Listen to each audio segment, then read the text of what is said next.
Hi ಎಲ್ಲ beautiful souls ಅನ್ನ welcome ಮಾಡ್ಕೊಳ್ತಾ ಇದ್ದೀನಿ ವೀನಸ್ 71 ಚಾನಲ್ಗೆ. ಸೊ ಇವತ್ತು ನಾವು ನೋಡ್ಲಿಕ್ಕೆ ಹೋಗ್ತಾ ಇರುವಂತದ್ದು ಮಕರ ರಾಶಿಯವರ ಬರುವಂತ ದಿನಗಳು ಯಾವ ರೀತಿಯಾಗಿರುತ್ತೆ ಅಂತ ಹೇಳಿ.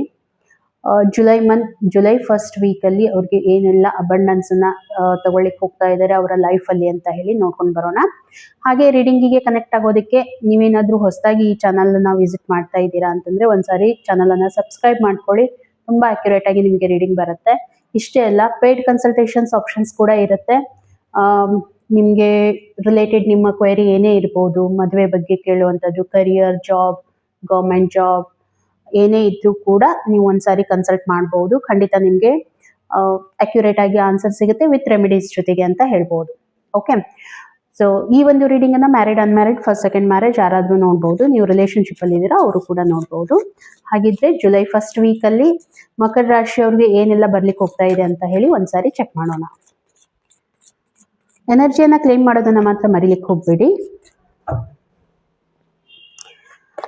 ಓಕೆ, ನಿಮ್ಗೆ ಈ ಒಂದು ರೀಡಿಂಗ್ ಚೆನ್ನಾಗ್ ಅನಿಸ್ತು ಅಂತಂದ್ರೆ ಒಂದ್ಸಾರಿ ರೀಡಿಂಗ್ ಅನ್ನ ಶೇರ್ ಕೂಡ ಮಾಡಿ. Okay, so first of all health aspect ಇಂದ ನೋಡೋಣ. ಹೆಲ್ತ್ ಅಲ್ಲಿ ನಾನು ನೋಡ್ತಾ ಇರೋ ಪ್ರಕಾರ ಮಕರ ರಾಶಿಯವ್ರಿಗೆ ತುಂಬಾ ಚೆನ್ನಾಗಿರುವಂತ ಕಾರ್ಡ್ ಬರ್ತಾ ಇದೆ. ಓಕೆ, ಯಾವುದೇ ರೀತಿ ತೊಂದರೆ ಅಂತ ಏನು ಅನ್ನಿಸ್ತಾ ಇಲ್ಲ. ತುಂಬಾ ಏನಂತಂದ್ರೆ ಬ್ಯಾಲೆನ್ಸ್ ಫುಡ್ ಅನ್ನ ಮೇಂಟೈನ್ ಮಾಡ್ತಾ ಇದ್ದೀರಾ, ಮತ್ತೆ ಟೈಮ್ ಟು ಟೈಮ್ ಎಕ್ಸಸೈಸ್ ಮಾಡುವಂತದ್ದು, ಇದನ್ನೆಲ್ಲಾನು ತಗೊಂಡ್ ಬಂದಿದ್ದೀರಾ. ನಿಮ್ಮ ಮೇಲೆ ನಿಮ್ಗೆ ತುಂಬಾ ಕಂಟ್ರೋಲ್ ಇದೆ ಅಂತ ಹೇಳ್ಬೋದು. ಯಾವುದೇ ರೀತಿ ತೊಂದರೆ ಅಂತ ಅನಿಸ್ತಾ ಇಲ್ಲ. ಇವಾಗೂ ಕೂಡ ಯಾವುದು ಪ್ರೆಸೆಂಟ್ ಸಿಚುವೇಶನ್ ನನಗೆ ಏನು ತೊಂದರೆ ಇಲ್ಲ. ಬಟ್ ಓವರ್ ಆಲ್ ನೋಡಿದಾಗ ಈ ಒಂದು ಬರುವಂತ ವಾರದಲ್ಲಿ ಹೆಲ್ತ್ ಆಸ್ಪೆಕ್ಟ್ ಇಂದ ತುಂಬಾ ಚೆನ್ನಾಗಿದೆ. ಏನಾದ್ರೂ ಇನಿಷಿಯೇಟಿವ್ ತಗೊಳ್ಳಿಕ್ಕೆ ಹೋಗ್ತಾ ಇದ್ದೀರಾ, ಏನಾದ್ರೂ ಮಾಡ್ಬೇಕು ಅಂತ ಹೇಳಿ ವಿಚಾರ ಮಾಡ್ತಾ ಇದ್ದೀರಾ, ಲೈಕ್ ಸಮಥಿಂಗ್ ಎಕ್ಸಸೈಸ್ ಮಾಡಬೇಕು, ಯೋಗ ಮಾಡಬೇಕು, ಮೆಡಿಟೇಷನ್ ಮಾಡಬೇಕು, ಏನ್ ನೀವು ಅನ್ಕೊಳ್ತಾ ಇದ್ದೀರಾ ಅದು ನಿಮ್ಗೆ ರಿಸಲ್ಟ್ ಕೊಡುವಂತ ಒಂದು ಸಮಯ. ಇನಿಷಿಯೇಟಿವ್ ತಗೊಳ್ಳಿ ಅಂತ ಹೇಳ್ಬೋದು. ಸಜೆಷನ್ ಏನ್ ಬರ್ತಾ ಇದೆ, ಯೂನಿವರ್ಸ್ ಕಡೆಯಿಂದ ಗೈಡೆನ್ಸ್ ಏನ್ ಬರ್ತಾ ಇದೆ ಅಂತಂದ್ರೆ ಪ್ರಾಬ್ಲಮ್ ಅಂತ ಏನೂ ಇಲ್ಲ, ಇವಾಗ ನಿಮ್ಗೆ ತೊಂದರೆ ಇಲ್ಲ. ಬಟ್ ಬರುವಂತ ದಿನಗಳಲ್ಲಿ ಸ್ವಲ್ಪ ಸಿಟ್ಟು ಜಾಸ್ತಿ ಆಗುವಂತ ಸಂಭಾವನೆ ಇರುತ್ತೆ. ಅದ್ರ ಬಗ್ಗೆ ಸ್ವಲ್ಪ ಕಂಟ್ರೋಲ್ ಮಾಡಿ. ಓಕೆ, ಅದನ್ನ ಬಿಟ್ರೆ ಬೇರೆ ಯಾವುದೇ ರೀತಿ ಪ್ರಾಬ್ಲಮ್ ಅಂತ ಅನಿಸ್ತಾ ಇಲ್ಲ. ತುಂಬಾ ಚೆನ್ನಾಗಿದೆ. ನೆಗ್ಲಿಜೆನ್ಸಿ ಮಾಡೋದನ್ನ ಸ್ವಲ್ಪ ಕಡಿಮೆ ಮಾಡ್ಕೋಬೇಕು ಅಂತ ಹೇಳಿ ಯೂನಿವರ್ಸ್ ನಿಮ್ಗೆ ಹೇಳ್ತಾ ಇರುವಂತದ್ದು. ಇವಾಗ ನೋಡೋಣ ನಿಮ್ಮ ಒಂದು ಕರಿಯರ್ ಲೈಫ್ ಅಲ್ಲಿ ಏನ್ ನಡಿಲಿಕ್ಕೆ ಹೋಗ್ತಾ ಇದೆ ಅಂತ ಹೇಳಿ. ನನ್ನ ಒಂದು ಫೇಸ್ಬುಕ್, ಇನ್ಸ್ಟಾ ಐಡಿಗೂ ಕೂಡ ನೀವು ಕನೆಕ್ಟ್ ಆಗಿ ಡೈಲಿ ಬೇಸ್ ರೀಡಿಂಗ್ ಇರುತ್ತೆ. ಅಲ್ಲಿನೂ ಕೂಡ ನಿಮ್ಗೆ ಎನರ್ಜಿಯನ್ನ ಚೆಕ್ ಮಾಡ್ಕೊಳ್ಳೋದಕ್ಕೆ ಒಳ್ಳೆ ಒಂದು ಅವಕಾಶ ಅಂತ ಹೇಳ್ಬೋದು. Thank you universe, thank you so much, thank you. Okay, financially ನಿಮ್ಮ ಒಂದು ಕರಿಯರ್ ಅನ್ನ ನೋಡ್ತಾ ಇದ್ರೆ ಮೇ ಬಿ ರೀಸೆಂಟ್ ಪಾಸ್ಟ್ ಅಲ್ಲಿ ನಿಮ್ಗೆ ಏನೋ ಫೈನಾನ್ಷಿಯಲಿ ಪ್ರಾಬ್ಲಮ್ ಆಗಿದೆ ಅಂತ ಹೇಳಿ ನನಗೆ ಅನಿಸ್ತಾ ಇದೆ. ಏನ್ ಪ್ರಾಬ್ಲಮ್ ಆಗ್ತಾ ಇದೆ ಅನ್ನೋಂಥದ್ದನ್ನ ನೀವು ನನ್ಗೆ ಹೇಳ್ಬೇಕು. ಪ್ರಾಬ್ಲಮ್ ತುಂಬಾ ಅಂದ್ರೆ ಫೈನಾನ್ಷಿಯಲಿ ತುಂಬಾ ಕುಗ್ಗ್ ಹೋಗಿದ್ದೀರಾ, ಎಲ್ಲೋ ಒಂದ್ ಕಡೆ ಮೇಜರ್ ಲಾಸಸ್ ಆಗಿದೆ ನಿಮ್ಗೆ, ನಿಮ್ಮ ಬಿಸ್ನೆಸ್ ಅಲ್ಲಿ ಲಾಸ್ ಆಗಿರುವಂತದ್ದು, ಅಥವಾ ನೀವು ಜಾಬ್ ಅನ್ನ ಕಳ್ಕೊಂಡಿರುವಂತದ್ದು, ಈ ರೀತಿ ಎಲ್ಲ ನನ್ಗೆ ಆಗ್ತಾ ಇದೆ. ಸ್ವಲ್ಪ ಸ್ಟ್ರಗ್ಲಿಂಗ್ ಇದೆ ಅನ್ನುವಂಥದ್ದು ನನ್ಗೆ ಇಲ್ಲಿ ಬರ್ತಾ ಇದೆ. ಇದರಿಂದಾಗಿ ನಿಮ್ಗೆ ಸ್ವಲ್ಪ ಸ್ಟ್ರೆಸ್ ಆಗುವಂತದ್ದು, ತುಂಬಾ ಎಫರ್ಟ್ ಏನೋ ಹಾಕ್ತಾ ಇದ್ದೀರಾ ಬಟ್ ಅದಕ್ಕೆ ರಿಸಲ್ಟ್ ಬರ್ತಾ ಇಲ್ಲ ನಿಮ್ಗೆ. ನಿಮ್ಮ ಕರಿಯರ್ ಜಾಬ್ ಅಲ್ಲಿ ಅಥವಾ ನಿಮ್ಮ ಒಂದು ಬಿಸ್ನೆಸ್ ಅಲ್ಲಿ ತುಂಬಾ ನೀವು ನೀವೇನ್ ಅನ್ಕೊಳ್ತಾ ಇದ್ದೀರಾ ಅದಕ್ಕಿಂತ ಹೆಚ್ಚಿನ ಪರ್ಫಾರ್ಮೆನ್ಸ್ ಅನ್ನ ತೋರಿಸ್ತಾ ಇದ್ದೀರಾ, ಬಟ್ ಅಲ್ಲಿ ರಿಸಲ್ಟ್ ಬರ್ತಾ ಇಲ್ಲ. ಮೆಂಟಲಿ ತುಂಬಾ ಸ್ಟ್ರೆಸ್ ಆಗ್ತಾ ಇದ್ದೀರಾ.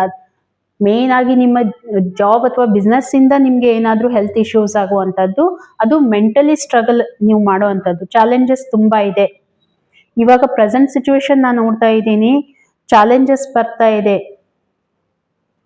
ಆದ್ರೆ ಗಿವ್ ಅಪ್ ಮಾಡ್ಲಿಕ್ಕೆ ಹೋಗ್ಬೇಡಿ ಅನ್ನುವಂಥದ್ದನ್ನ ಯೂನಿವರ್ಸ್ ಹೇಳ್ತಾ ಇದೆ. ಟ್ರೈ ಮಾಡ್ತಾ ಇರಿ. ನೋಡಿ ಏನಾಗುತ್ತೆ, ಕೆಲವೊಂದ್ ಸಾರಿ ನಾವು ಎಷ್ಟು ಪ್ರಯತ್ನ ಮಾಡ್ತೀವಿ ಅಂತಂದ್ರೆ ಒಂದ್ ಸರ್ಟನ್ ಟೈಮ್ ಅಲ್ಲಿ ನಮ್ಗೆ ಏನಾಗುತ್ತೆ, ನಮ್ಮ ಮೆಂಟಲ್ ಸ್ಟೆಬಿಲಿಟಿಯನ್ನ ಕಳ್ಕೊಂಡ್ಬಿಡ್ತೀವಿ.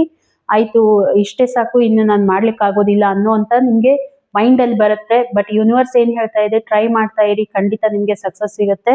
ಯಾವುದೇ ಕಾರಣಕ್ಕೂ ನೀವು ಏನು ಇನಿಷಿಯೇಟಿವ್ ತಗೊಂಡಿದ್ದೀರಾ, ಬಿಸ್ನೆಸ್ ಅಲ್ಲಿ, ಜಾಬ್ ಅಲ್ಲಿ ಏನ್ ಮಾಡ್ಬೇಕು ಅಂತ ಹೊರಟಿದ್ದೀರಾ, ಅದನ್ನ ಯಾವುದೇ ಕಾರಣಕ್ಕೂ ಬಿಡ್ಲಿಕ್ಕೆ ಹೋಗ್ಬೇಡಿ. ಮತ್ತೆ ಇನ್ನೊಬ್ಬರ ಮೇಲೆ ಡಿಪೆಂಡ್ ಆಗುವಂತ ಅವಶ್ಯಕತೆ ಇಲ್ಲ. ನಿಮ್ಮನ್ನ ನೀವು ನಂಬಿ, ನಿಮ್ಮ ಇಂಟರ್ನಲ್ ಸ್ಟ್ರೆಂತ್ ಏನಿದೆ ಅದನ್ನ ನಂಬಿ, ಖಂಡಿತ ನಿಮ್ಗೆ ಪಾಸಿಟಿವ್ ಆಗಿರುವಂತ ರಿಸಲ್ಟು ಬರ್ಲಿಕ್ಕೆ ಹೋಗ್ತಾ ಇದೆ. ಓಕೆ, ಸೊ ಇವಾಗ ಸ್ಟ್ರಗಲ್ ಇದೆ, ಸ್ಟ್ರಗಲ್ ತಗೊಳ್ಳಿ. ಸ್ವಲ್ಪ ಏನು ನಿಮ್ಗೆ ಪ್ರಾಬ್ಲಮ್ ಅಂತ ಅನಿಸ್ತಾ ಇದೆ, ಬಟ್ ಬರೋ ಅಂತ ದಿನಗಳಲ್ಲಿ ನೀವು ಏನ್ ಎಫರ್ಟ್ ಹಾಕಿದ್ದೀರಾ ಅದಕ್ಕೆ ಒಂದು ಎಕ್ಸಲೆಂಟ್ ಆಗಿರುವಂತ ಕಾರ್ಡ್ ಬರ್ಲಿಕ್ಕೆ ಹೋಗ್ತಾ ಇದೆ. ನಿಮ್ಗೆ ಸಕ್ಸಸ್ ಸಿಗುತ್ತೆ. ಓಕೆ, ಇವಾಗ ಅಷ್ಟೇ ನಿಮ್ಗೆ ಪ್ರಾಬ್ಲಮ್ ಅಂತ ಅನಿಸ್ತಾ ಇದೆ, ಬಟ್ ಬರುವಂತ ದಿನಗಳಲ್ಲಿ ಯಾವುದೇ ರೀತಿ ಪ್ರಾಬ್ಲಮ್ ಇರೋದಿಲ್ಲ. ಫೈನಾನ್ಷಿಯಲಿ ಒಂದು ಗ್ರೋತ್ ಕಾಣ್ಲಿಕ್ಕೆ ಹೋಗ್ತಾ ಇದ್ದೀರಾ, ಸಕ್ಸಸ್ ಬರ್ತಾ ಇದೆ, ಹ್ಯಾಪಿನೆಸ್ ಬರ್ತಾ ಇದೆ. ಯಾರಾದ್ರೂ ನಿಮ್ಗೆ ಫೀಮೇಲ್ ಸಪೋರ್ಟ್ ಮಾಡ್ತಾರೆ, ಇದನ್ನ ನೀವು ನಿಮ್ಮ ಬಾಸ್ ಇರ್ಬೋದು, ನಿಮ್ಮ ವೈಫ್ ಇರ್ಬೋದು, ನಿಮ್ಮ ಫ್ರೆಂಡ್ ಇರ್ಬೋದು, ಗುಡ್ ಫ್ರೆಂಡ್ ಇರ್ಬೋದು. ಸ್ವಲ್ಪ ನೀವು ಅಬ್ಸರ್ವ್ ಮಾಡಿ, ಯಾರಾದ್ರೂ ನಿಮ್ಗೆ ಫೀಮೇಲ್ ಸಪೋರ್ಟರ್ ಇರ್ತಾರೆ, ಅವರಿಂದ ನಿಮ್ಗೆ ಇನ್ನೂ ಐಡಿಯಾಸ್ ಬರುತ್ತೆ, ಇನ್ನೂ ಏನಾದ್ರೂ ಮಾಡ್ಬೇಕು ಅನ್ನೋ ಅಂತದ್ ಬರುತ್ತೆ. ಚೆನ್ನಾಗಿದೆ, ತುಂಬಾ ಚೆನ್ನಾಗಿದೆ. ಒಂದು ಅಬಂಡೆನ್ಸ್ ಗೇನ್ ಮಾಡ್ಲಿಕ್ಕೆ ಹೋಗ್ತಾ ಇದ್ದೀರಾ. ಇವಾಗ ತೊಂದರೆ ಅಂತ ಅನಿಸ್ತಾ ಇದೆ, ಬಟ್ ಬರುವಂತ ಸಿಚುವೇಶನ್ ತುಂಬಾ ಚೆನ್ನಾಗಿದೆ. ಹಾಗಿದ್ರೆ ಏನು ಗೈಡೆನ್ಸ್ ಬರ್ತಾ ಇದೆ ನೋಡಿ. ಗೈಡೆನ್ಸ್ ಏನ್ ಬರ್ತಾ ಇದೆ, ಸ್ಟ್ರೆಸ್ ಅನ್ನ ಕಡಿಮೆ ತಗೋಬೇಕು. ಸ್ಟ್ರೆಸ್ ತುಂಬಾ ಇದನ್ನ ಮಾಡ್ಕೊಳ್ತಾ ಇದ್ದೀರಾ, ಸ್ಟ್ರೆಸ್ ತಗೊಳ್ಳೋದನ್ನ ಕಡಿಮೆ ಮಾಡ್ಕೋಬೇಕು. ರಿಕವರಿ ಆಗುವಂತ ಅವಶ್ಯಕತೆ ಇದೆ. ಓಕೆ, ನೀವೇನ್ ಮಾಡ್ತಾ ಇದ್ದೀರಾ, ರೆಸ್ಟ್ಲೆಸ್ ಆಗಿ ವರ್ಕ್ ಮಾಡ್ತಾ ಇದ್ದೀರಾ. ಸೊ ನಿಮ್ಮನ್ನ ನೀವು ಅರ್ಥ ಮಾಡ್ಕೊಳ್ಳಿ. ಸ್ವಲ್ಪ ಪೀಸ್ ಯಾವಾಗ ನಿಮ್ಗೆ ಸಿಗುತ್ತೆ, ನಿಮ್ಮನ್ನ ನೀವು ಅರ್ಥ ಮಾಡ್ಕೊಂಡಾಗ, ನೀವು ಯಾವ ರೀತಿ ನೀವ್ ಏನಿದ್ದೀರಾ ಇಂಟರ್ನಲಿ ಅಂತ ನೀವು ತಿಳ್ಕೊಬೇಕು ಅಂತಂದ್ರೆ ಏನ್ ಮಾಡ್ಬೇಕು, ಸ್ವಲ್ಪ ಮೆಡಿಟೇಟ್ ಮಾಡಿ, ನಿಮ್ಮನ್ನ ನೀವು ಯೂನಿವರ್ಸಿಗೆ ಕನೆಕ್ಟ್ ಮಾಡ್ಕೊಳ್ಳಿ. ಸೊ ಖಂಡಿತ ನಿಮ್ಗೆ ಹೆಲ್ಪ್ ಆಗುತ್ತೆ. ಮತ್ತೆ ಸ್ವಲ್ಪ ಐಸೋಲೇಷನ್ ಇಂದ ಹೊರಗಡೆ ಬರಬೇಕು. ಇವಾಗ ನಿಮ್ಗೆ ಮೈಂಡ್ ಸೆಟ್ ಏನಾಗಿದೆ ಹೇಳಿ, ನಾನು ತುಂಬಾ ಎಫರ್ಟ್ ಎಲ್ಲ ಮಾಡಿದ್ದೀನಿ, ನನ್ಗೆ ಆಗ್ತಾ ಇಲ್ಲ ಅನ್ನೋ ಅಂತದ್ದು ಇದ್ರೂನು ಯೂನಿವರ್ಸ್ ಏನ್ ಹೇಳ್ತು ನಿಮ್ಗೆ ಅಂತಂದ್ರೆ, ಸ್ಟ್ರಗಲ್ ಮಾಡ್ತಾ ಇದ್ದೀರಾ, ಅದನ್ನ ಬಿಡ್ಲಿಕ್ಕೆ ಹೋಗ್ಬೇಡಿ ಅಂತ ಹೇಳಿ. ಹೌದಾ? ಹಾಗಾಗಿ ಬಿಡ್ಲಿಕ್ಕೆ ಹೋಗ್ಬೇಡಿ. ಹಾಗಂತ ಹೇಳಿ ಎಲ್ಲೋ ಒಂದ್ ಕಡೆ ಸಾಕು ಇನ್ನು ನಾನು ಬಿಟ್ಬಿಡೋಣ ಅನ್ನೋ ಅಂತ ಮೈಂಡ್ ಸೆಟ್ನು ಇಟ್ಕೊಳ್ಳಿಕ್ ಹೋಗ್ಬೇಡಿ. ಗ್ರೋತ್ ಇದೆ, ಚೆನ್ನಾಗಿದೆ. ಹಾಗಾಗಿ ಬರ್ನ್ಔಟ್ ಆಗುವಂತ ಅವಶ್ಯಕತೆ ಇಲ್ಲ. ಪಾಸಿಟಿವ್ ಆಗಿ ತಗೊಳ್ಳಿ, ಖಂಡಿತ ನಿಮ್ಗೆ ಚೆನ್ನಾಗಿದೆ ಅಂತ ಯೂನಿವರ್ಸ್ ಹೇಳ್ತಾ ಇದೆ. ಓಕೆ, ಸ್ಟ್ರಗಲ್ ತುಂಬಾ ಮಾಡಿದೀರಾ ನೀವು ಅಂತ ಹೇಳ್ಬೇಕಂತಂದ್ರೆ, ತುಂಬಾ ಎಫರ್ಟ್ ಹಾಕಿದೀರಾ. ಸಮ್ ಟೈಮ್ ಆಗುತ್ತೆ, ಏನಂತಂದ್ರೆ ತುಂಬಾ ಎಫರ್ಟ್ ಹಾಕ್ತೀವಿ, ಬಟ್ ಅದಕ್ಕೆ ರಿಸಲ್ಟ್ ಬರಲಿಲ್ಲ ಅಂದ ತಕ್ಷಣ ನಮಗೆ ಡಿಸಪಾಯಿಂಟ್ಮೆಂಟ್ ಆಗುವಂತ ಚಾನ್ಸಸ್ ತುಂಬಾ ಇರುತ್ತೆ. ಹಾಗೆ ನಿಮ್ ಜೊತೆಗೂ ಆಗ್ತಾ ಇದೆ. ಬಟ್ ಇದು ಒಂದು ಕಂಟಿನ್ಯೂ ಇದೇ ರೀತಿ ಇರುತ್ತೆ ಅಂತ ಅಲ್ಲಲ್ಲ, ಲೈಫಲ್ಲಿ ಅಪ್ ಅಂಡ್ ಡೌನ್ಸ್ ಇದ್ದೇ ಇರುತ್ತೆ. ಹೌದಾ? ಸೊ ರಿಲೇಶನ್ಶಿಪ್ ಅನ್ನ ನೋಡೋಣ, ಏನ್ ಬರ್ತಾ ಇದೆ ನಿಮ್ಗೆ ಅಂತ ಹೇಳಿ. ಸೊ ಮಕರ ರಾಶಿಯವರ ಒಂದು ರಿಲೇಶನ್ಶಿಪ್ ಯಾವ ರೀತಿ ಬರ್ಲಿಕ್ಕೆ ಹೋಗ್ತಾ ಇದೆ. Thank you universe, thank you so much, thank you.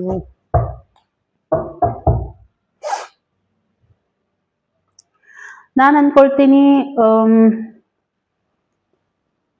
Past ಅಲ್ಲಿ ಮೇ ಬಿ ನಿಮ್ಗೆ ರಿಲೇಶನ್ಶಿಪ್ ವೈಸ್ ಏನೋ ಒಂದು ಪ್ರಾಬ್ಲಮ್ ತುಂಬಾ ಆಗಿತ್ತು ಅಂತ ಹೇಳಿ. ಒಂದು ಟ್ರಾನ್ಸ್ಫಾರ್ಮೇಶನ್ ಆಗ್ಲಿಕ್ಕೆ ಹೋಗ್ತಾ ಇತ್ತು ನಿಮ್ಮಲ್ಲಿ. ಆ ಟ್ರಾನ್ಸ್ಫಾರ್ಮೇಶನ್ ಇನ್ನೂ ನಿಮ್ಗೆ ಕಂಪ್ಲೀಟ್ ಆಗಿ ಆಗಿಲ್ಲ, ಸ್ವಲ್ಪ ಪ್ರಾಬ್ಲಮ್ ಇದೆ. ಯಾಕಂತಂದ್ರೆ ಎಲ್ಲೋ ಒಂದ್ ಕಡೆ ಸ್ಟಕ್ ಫೀಲ್ ಮಾಡ್ಕೊಳ್ತಾ ಇದಾರೆ ರಿಲೇಶನ್ಶಿಪ್ ವೈಸ್ ನೋಡಿದಾಗ. ಸ್ಟ್ರೆಸ್ಫುಲ್ ಆಗಿರುವಂತದ್ದು, ಅಷ್ಟು ಸರಿ ಇಲ್ಲ ರಿಲೇಶನ್ಶಿಪ್ ಅನ್ನೋ ಅಂತದ್ದು ನನಗೆ ಕಾಣ್ತಾ ಇದೆ. ಹೆಲ್ಪ್ಲೆಸ್ ಆಗಿದ್ದೀರಾ, ಅದರಲ್ಲಿ ಏನ್ ಮಾಡ್ಬೇಕು ಅಂತ ಗೊತ್ತಾಗ್ತಾ ಇಲ್ಲ. ನಿಮ್ಮನ್ನ ನೀವು ಎಲ್ಲೋ ಒಂದ್ ಕಡೆ ಎಷ್ಟು ನಿಮ್ಗೆ ಪ್ರಾಬ್ಲಮ್ ಆಗಿದೆ ಅಂತಂದ್ರೆ, ರಿಲೇಶನ್ಶಿಪ್ ಅಲ್ಲಿ ವಿಚಾರ ಮಾಡೋದಾದ್ರೆ ನೆಗೆಟಿವಿಟಿಯಿಂದ ತುಂಬ್ಕೊಂಡ್ ಬಿಟ್ಟಿದ್ದೀರಾ, ಹೊರಗಡೆ ಬರ್ಲಿಕ್ಕೆ ಆಗ್ತಾ ಇಲ್ಲ. ಯಾರಾದ್ರೂ ನಿಮ್ಗೆ ಒಬ್ರು ಸಪೋರ್ಟ್ ಮಾಡಿ ಹೊರಗಡೆ ತಗೊಂಡ್ ಬರ್ಬೇಕಾಗತ್ತೆ. ಸ್ವಲ್ಪ ಡಿಪ್ರೆಷನ್, ಸ್ಟ್ರೆಸ್ ಲೆವೆಲ್ ತುಂಬಾ ಜಾಸ್ತಿ ಆಗಿದೆ ನಿಮ್ಗೆ ಇಲ್ಲಿ. ಯಾಕೆ ಈ ರೀತಿ ಅಂದ್ರೆ ಮೇನ್ ರೀಸನ್ ನಾನ್ ನೋಡ್ತಾ ಇರುವಂತದ್ದು, ಮೇ ಬಿ ನಿಮ್ಮ ಕರಿಯರ್ ಲೈಫ್ ಬಗ್ಗೆ ರಿಲೇಟೆಡ್ ಏನೋ ಒಂದು ಸಮಥಿಂಗ್ ಇಶ್ಯೂ ಆಗಿರ್ಬೋದು. ಅಲ್ಲಿ ನಿಮ್ಗೆ ಪ್ರಾಬ್ಲಮ್ ಆಗಿದೆ ಅಂತ, ರಿಲೇಶನ್ಶಿಪ್ ಅಲ್ಲಿನೂ ಕೂಡ ನಿಮ್ಗೆ ತೊಂದರೆ ಆಗ್ತಾ ಇದೆ ಅಂತ ಹೇಳಿ ನನ್ಗೆ ಅನಿಸ್ತಾ ಇದೆ. ಸ್ವಲ್ಪ ಓವರ್ ಥಿಂಕ್ ಮಾಡುವಂತದ್ದು. ಓಕೆ, ಇದೆಲ್ಲಾನು ನಿಮ್ಗೆ ಪ್ರೆಸೆಂಟ್ ಸಿಚುವೇಶನ್ ನಡೀತಾ ಇದೆ. ಹಾಗಿದ್ರೆ ಬರುವಂತ ದಿನಗಳಲ್ಲಿ ಇದೇ ರೀತಿ ಇರುತ್ತಾ? ಇಲ್ಲ, ಬರುವಂತ ದಿನಗಳಲ್ಲಿ ಇದೇ ರೀತಿ ಇರೋದಿಲ್ಲ. ಚೆನ್ನಾಗಿದೆ, ರಿಲೇಶನ್ಶಿಪ್ ವೈಸ್ ತುಂಬಾ ಚೆನ್ನಾಗಿದೆ. ಯಾಕೆ ಇದನ್ನ ಹೇಳ್ತಾ ಇದ್ದೀನಿ ಅಂತಂದ್ರೆ, ಅಫ್ಕೋರ್ಸ್ ನೋಡಿ, ನಿಮ್ಮ ಒಂದು ಫೈನಾನ್ಷಿಯಲ್ ಕಂಡೀಷನ್ ಕೂಡ ನಿಮ್ಗೆ ಸುಧಾರಣೆ ಆಗ್ತಾ ಇದೆ. ಅದ್ರ ಜೊತೆಗೆ ನಿಮ್ಮ ರಿಲೇಶನ್ಶಿಪ್ ಕೂಡ ಸುಧಾರಣೆ ಆಗ್ತಾ ಇದೆ. ಕೆಲವೊಮ್ಮೆ ಏನಾಗುತ್ತೆ, ನಾವು ಇದು ಯಾಕೆ ನಾನು ಹೇಳ್ತಾ ಇದ್ದೀನಿ ಅರ್ಥ ಮಾಡ್ಕೊಳ್ಳಿ.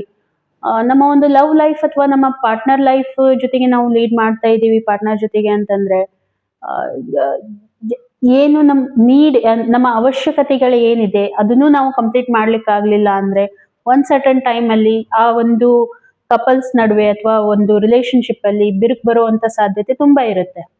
ಓಕೆ. ಮತ್ತೆ ಅಫ್ಕೋರ್ಸ್ ಲವ್ ಇರುತ್ತೆ, ಇಲ್ಲಂತಲ್ಲ ನಾನು ಹೇಳ್ತಾ ಇರುವಂತದ್ದು. ಆದ್ರೆ ನಮ್ಗೆ ದುಡ್ಡಿನ ಅವಶ್ಯಕತೆನೂ ಅಷ್ಟೇ ಇರುತ್ತೆ. ಯಾಕೆ ಈ ಸಮಾಜದಲ್ಲಿ ನಮ್ಗೆ ದುಡ್ಡಿದ್ರೆ ಮಾತ್ರ ನಾವು ಬದುಕಬೇಕು ಅನ್ನುವಂಥದ್ದು. ಬಟ್ ಇನ್ನೊಂದು ವೇಯಲ್ಲಿ ನಾವು ನೋಡ್ಬೇಕಂತಂದ್ರೆ, ಒಂದು ರಿಲೇಶನ್ಶಿಪ್ ಅಲ್ಲಿ ಅಂಡರ್ಸ್ಟ್ಯಾಂಡಿಂಗ್ ತುಂಬಾ ಇಂಪಾರ್ಟೆಂಟ್ ಇರುತ್ತೆ. ಸೊ ಆ ಒಂದು ಅಂಡರ್ಸ್ಟ್ಯಾಂಡಿಂಗ್ ಬರ್ಲಿಕ್ಕೆ ಹೋಗ್ತಾ ಇದೆ ನಿಮ್ಗೆ. ಓಕೆ, ತುಂಬಾ ಚೆನ್ನಾಗಿದೆ. ಗಿವ್ ಅಂಡ್ ಟೇಕ್ ಒಂದು ಇದು ಬರ್ಲಿಕ್ಕೆ ಹೋಗ್ತಾ ಇದೆ ನಿಮ್ಮ ಲೈಫಲ್ಲಿ. ಇಲ್ಲಿ ಇನ್ನೊಂದು ಏನಂತಂದ್ರೆ, ಬ್ಯಾಲೆನ್ಸ್ ಮಾಡುವಂತ ಅವಶ್ಯಕತೆ ತುಂಬಾ ಇದೆ. ಯಾಕೆ ಇದನ್ನ ಹೇಳ್ತಾ ಇದ್ದೀನಿ ಅಂತಂದ್ರೆ, ಈಕ್ವಲ್ ಎಫರ್ಟ್ಸ್ ಬರ್ತಾ ಇಲ್ಲ. ನೀವೇನ್ ಎಫರ್ಟ್ ಹಾಕ್ತಾ ಇದ್ದೀರಾ ನಿಮ್ಮ ರಿಲೇಶನ್ಶಿಪ್ ಅನ್ನ ಉಳಿಸ್ಕೋಬೇಕು ಅಂತ ಹೇಳಿ, ನಿಮ್ಮ ಪಾರ್ಟ್ನರ್ ಅಷ್ಟೇ ನಿಮ್ಗೆ ಎಫರ್ಟ್ ಮಾಡ್ತಾ ಇದ್ದಾರಾ ಉಳಿಸ್ಬೇಕು, ಓಕೆ ಏನೋ ಆಗಿದ್ದಾಗಿದೆ, ಇದನ್ನ ನಾನು ಇಲ್ಲೇ ಬಿಟ್ಟು ಹಾಕ್ಬೇಕು ಅಂತ ಹೇಳಿ ಏನಾದ್ರೂ ಅವ್ರು ಇನಿಷಿಯೇಟಿವ್ ತಗೊಳ್ತಾ ಇದ್ದಾರಾ, ಇದನ್ನ ಕೂಡ ನೀವು ಚೆಕ್ ಮಾಡಿ. ಓಕೆ. ಸ್ವಲ್ಪ ಏನೋ ಏನಾದ್ರೂ ಅಬ್ಯೂಸಿವ್ ಲ್ಯಾಂಗ್ವೇಜ್ ಯೂಸ್ ಮಾಡೋವಂಥದ್ದು, ಸಿಟ್ಟು ಬಂದಂತ ಟೈಮಲ್ಲಿ ಏನೋ ಸಮಥಿಂಗ್ ಹಿಟ್ ಆಗಿರುತ್ತೆ. ಯಾಕಂತಂದ್ರೆ ಮೈಂಡ್ ಮೇಲೆ ಕಂಟ್ರೋಲ್ ಇರೋದಿಲ್ಲ, ಟಂಗ್ ಮೇಲೆ ಕಂಟ್ರೋಲ್ ಇರೋದಿಲ್ಲ. ಏನೋ ಒಂದು ಮಾತಾಡಿರ್ತೀವಿ, ಏನೋ ಹರ್ಟ್ ಆಗೋ ರೀತಿ ಮಾತಾಡಿರ್ತೀವಿ, ಅದನ್ನ ಅವರು ತಲೆಯಲ್ಲಿ ಇಟ್ಕೊಂಡಿರ್ತಾರೆ. ಹಾಗಾಗಿ ಅದರಿಂದ ಹೊರಗೆ ಬಿಡುವಂತ ಅವಶ್ಯಕತೆ ಇದೆ, ಬರ್ತೀರಾ ಕೂಡ. ಅದಕ್ಕೆ ಏನ್ ಮಾಡ್ಬೇಕು, ಇದು ಇನ್ನೂ ನಿಮ್ಗೆ ಗೈಡೆನ್ಸ್ ಏನ್ ಬರ್ತಾ ಇದೆ ಇದನ್ನು ಕೂಡ ಅರ್ಥ ಮಾಡ್ಕೊಳ್ಳಿ. ಎಫರ್ಟ್ ಇಬ್ರು ಕಡೆಯಿಂದ ಬರ್ಬೇಕು ಅಂತ ಯೂನಿವರ್ಸ್ ಹೇಳ್ತಾ ಇದೆ, ಅಂದ್ರೆ ಮಾತ್ರ ಇದರಿಂದ ನೀವು ಹೊರಗೆ ಬರಕ್ ಸಾಧ್ಯ. ನಿಮ್ಗೆ ಓಕೆ ಆಗಿದೆ, ನಿಮ್ಮ ಪಾರ್ಟ್ನರ್ಗೆ ಓಕೆ ಆಗ್ತಾ ಇಲ್ಲ, ನೋ, ಈ ರೀತಿ ನಡೆಯೋದಿಲ್ಲ. ಸ್ವಲ್ಪ ಇಶ್ಯೂಸ್ ಇದೆ ರಿಲೇಶನ್ಶಿಪ್ ಅಲ್ಲಿ ಮಕರ ರಾಶಿಯವ್ರಿಗೆ. ಹಾಗಿದ್ರೆ ಯೂನಿವರ್ಸ್ ಏನು ಮೆಸೇಜ್ ಕೊಡ್ತಾ ಇದೆ ಅದನ್ನ ಕೂಡ ನೋಡೋಣ. ಸ್ವಲ್ಪ ಪಾಸಿಟಿವ್ನೆಸ್ ಅಂತ ಏನಿರುತ್ತೆ ಅದನ್ನ ಕಡಿಮೆ ಮಾಡ್ಕೋಬೇಕು. ಇನ್ಸೆಕ್ಯೂರಿಟಿ ಇರುತ್ತೆ ತುಂಬಾ, ಆ ಇನ್ಸೆಕ್ಯೂರಿಟಿಯನ್ನ ಕಡಿಮೆ ಮಾಡ್ಕೊಳ್ಳಿ. ಒಂದು ಸ್ಟೆಬಿಲಿಟಿ ತಗೊಂಡ್ ಬನ್ನಿ, ಸೆಕ್ಯೂರಿಟಿಯನ್ನ ತಗೊಂಡ್ ಬನ್ನಿ. ಫೈನಾನ್ಷಿಯಲಿ ಇನ್ಸೆಕ್ಯೂರಿಟಿ ಬಗ್ಗೆ ತುಂಬಾ ಹೇಳ್ತಾ ಇದೆ ಕಾರ್ಡ್. ಓಕೆ, ಫೈನಾನ್ಷಿಯಲಿ ಇನ್ಸೆಕ್ಯೂರಿಟಿ ಬಗ್ಗೆ ಹೇಳ್ತಾ ಇದೆ. ಹಾಗಾಗಿ ಮುಂದಿದ್ದಂತ ವ್ಯಕ್ತಿ ಮೇನ್ ಆಗಿ ಫೈನಾನ್ಷಿಯಲಿ ತುಂಬಾ ಥಿಂಕ್ ಮಾಡ್ತಾ ಇರೋ ಕಾರಣ ನಿಮ್ಗೆ ಈ ರೀತಿ ರಿಲೇಶನ್ಶಿಪ್ ವೈಸ್ ಪ್ರಾಬ್ಲಮ್ ನಡೀತಾ ಇದೆ ಅಂತ ಹೇಳಿ.